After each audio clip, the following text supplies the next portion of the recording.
Okay, so I want to run through the split squat setup and the different variations that we have to, one, give you a little bit more support because it is a very difficult movement. So there's different ways to get that support so we're able to perform the movement as well as we possibly can and safely. And also the ways that we can shift the position to bias different muscle groups. So we've got one that's going to bring more focus onto the quads and another one that's going to bring more focus onto hams and particularly the glutes. So setup.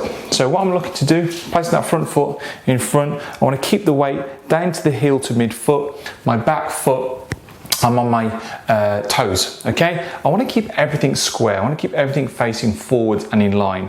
So my hip, my knee, my ankle is all running straight in front, and the same for the back leg.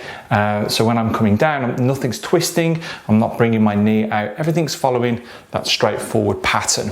Okay, so let's look at the setup. If I come a little bit narrower, that's going to allow that front knee to travel forwards over the toes.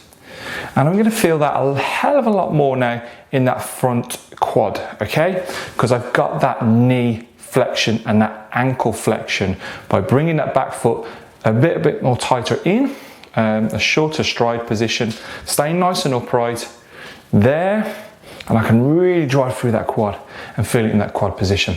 Again, if you're wobbling around everywhere, you can look at bringing a hand to a bar in front, not necessarily going to push through the bar, but it's just there to give you that little bit of stability, a little bit of guidance to move through that.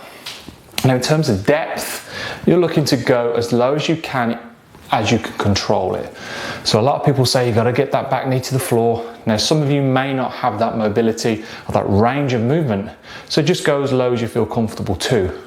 To give you a bit more guidance and support, you can put something on the floor like a pad or something like that to elevate, and think about, can you take your knee to the pad or whatever you've placed on the floor. Okay, now let's look at the setup again. If I take that foot further back, longer stride, same setup, keeping everything facing forwards, leaning forwards a little bit now.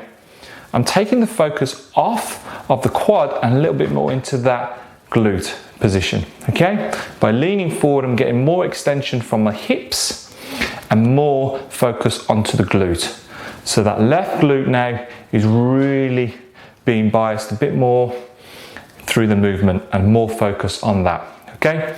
So taking that back foot further back, leaning into the movement, keeping that neutral spine is going to get more from your glutes. Progression. Bringing the weight in here.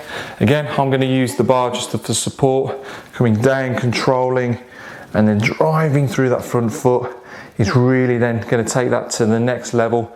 I'm going to bring in that dumbbell and making that movement a little bit more challenging. So, a couple of setups and tweaks and changes to bias more quads or glutes, and a few different variations to get a bit more help and support from that movement so you can perform it the best you can.